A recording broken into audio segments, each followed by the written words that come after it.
So again, I am the first reporter of chapter 15. Our topic is distributions to shareholders, dividends, and share repurchases. Profitable companies regularly face three important questions. There are first, how much of our free cash flow should we pass on to shareholders? Second, should we provide this cash to stockholders by raising the dividend or by repurchasing stock?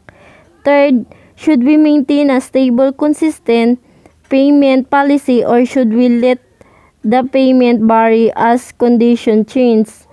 In this chapter, we discuss many of the issues that affect firm cash distribution policies.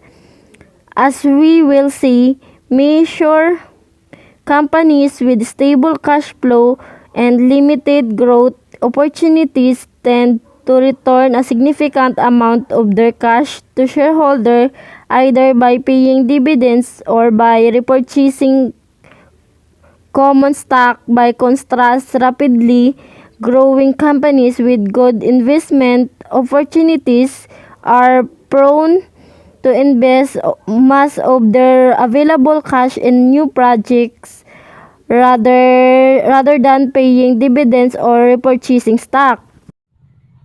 Dividend versus capital gains. What do investors prefer? When deciding how much cash to distribute, financial manager must keep in mind that the firm objective is to maximize shareholder value. Consequently, the target payout ratio, defined as the percentage of net income to be paid out as cash dividend, should be based in large part on investor preferences for dividends versus capital gains. This preference can be considered in terms of the constant growth stock valuation model. So here the formula.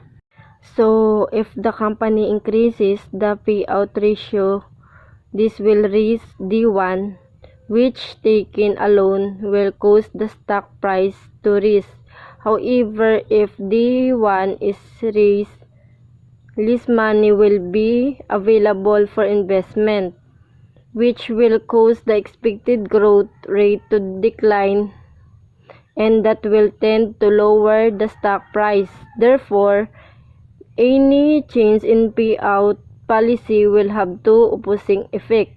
As a result, the optimal dividend policy must strike the balance between current dividends and future growth that maximizes the stock price. In the following sections, we discuss the major theories that have been advanced to explain how investors regard current dividend versus future growth. Dividend irrelevant theory. Professor Milton Miller and Franco Modigliani, or MM, advanced the dividend irrelevant theory, which stated that dividend policy has no effect on either the price of a firm's stock or its cost of capital. MM developed their theory under a stringent set of assumptions, and under the assumptions, they provide that a firm value is determined only by its basic earning power and its business risk. Given their assumption, MM argued that each shareholder can construct his or her own dividend policy.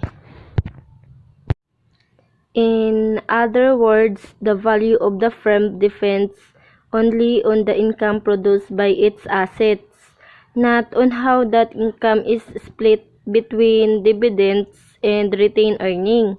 Note, though, that MM assumes, among the things, that no taxes are paid on dividends. The stock can be bought and sold with no transaction cost, and that everyone, investor and manager alike, has the same information regarding firm future earnings. For example, if a firm does not pay dividends, a shareholder who wants a 5% dividend can create it by selling 5% of his or her stock. Conversely, if a company pays a higher dividend than an investor wants, the investor can use the unwanted dividends to buy additional shares of the company's stock. Note, though, that in the real world, individual investor who wants additional dividends would have to incur transaction costs to sell shares, and investors who do not want dividends would have to pay taxes on the unwanted dividends and then incur transaction costs purchase shares with the after-tax dividends. Because taxes and transaction costs to exist, dividend policy may will be relevant, and investors may prefer policies that help them reduce taxes and transaction costs. In defense of their theory, noted that many stocks are owned by institutional investors who pay no taxes and who can buy and sell stock with very low transaction costs. For such investor, dividend policy might well be irrelevant, and if this investor dominate the market and represent the marginal investor, theory could be valid in spite of its unrealistic assumptions. Note too that for tax-paying investors, the taxes and transaction costs depend on what the individual investor income is and how long he or he plan to hold the stock. As a result, when it's come to investor preferences for dividends, one size does not fit all. Next, we discuss why some investors prefer dividends whereas others prefer capital gains. Reason some investors prefer dividends. The principal conclusion of MM's dividends irrelevance theory is that dividends policy does not affect either stock prices or the required rate of return on equity or RS. Early critics of theory suggested that investors preferred a short dividend today to an uncertain future capital gains. In particular, Myron Gordon and John Lenner argue that RS declines as the dividends payout is increased because investors are less certain of receiving the capital gains that should result from retaining earnings than they are receiving dividend payments. Disagreed.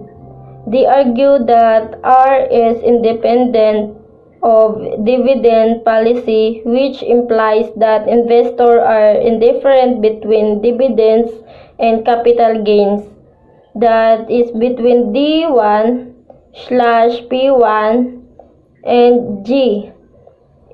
Called the Gordon-Lenner argue the bird and the hands fallacy because in MM's view, most investors plan to reinvest their dividends in the stock of the same or similar firm, and in any event, the riskiness of the firm cash flow to investor in the long run is determined by the riskiness of operating cash flow, not by dividend payout policy.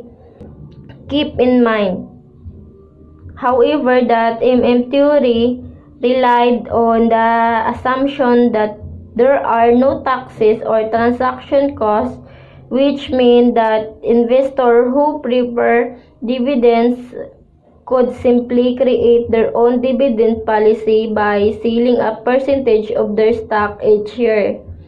In reality, most investors face transaction costs when they sell stock. So, investors who are looking for a steady stream of income would logically prefer that companies pay regular dividends. For example, retirees who have accumulated wealth over time and now want annual income from their investment probably prefer dividends paying stock.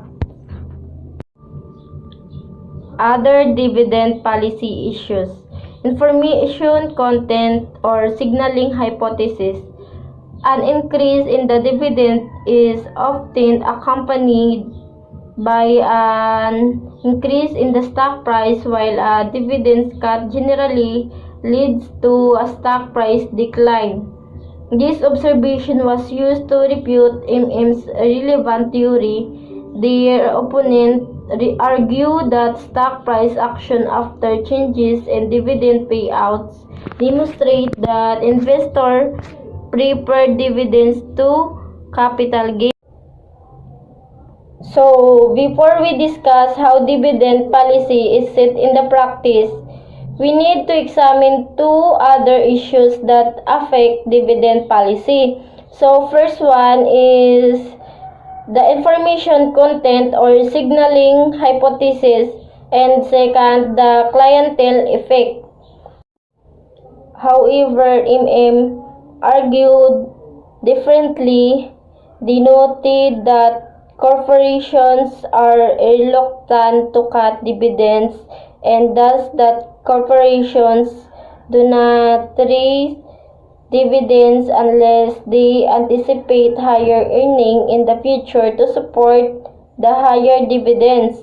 Thus, argued that a higher than expected dividend. Moreover, if a stock is held by someone until he or she dies, there is no capital gains. Increase is a signal to investors that management forecasts good future earnings. Conversely, a dividend reduction or smaller than expected increase is a signal that management forecasts for future earnings. If the position is correct, stock price changes after dividend increases or decreases do not demonstrate a preference for dividends over retained earnings. Rather, such price changes simply indicate that dividends announcement have information content about future earnings. And that's all. Thank you.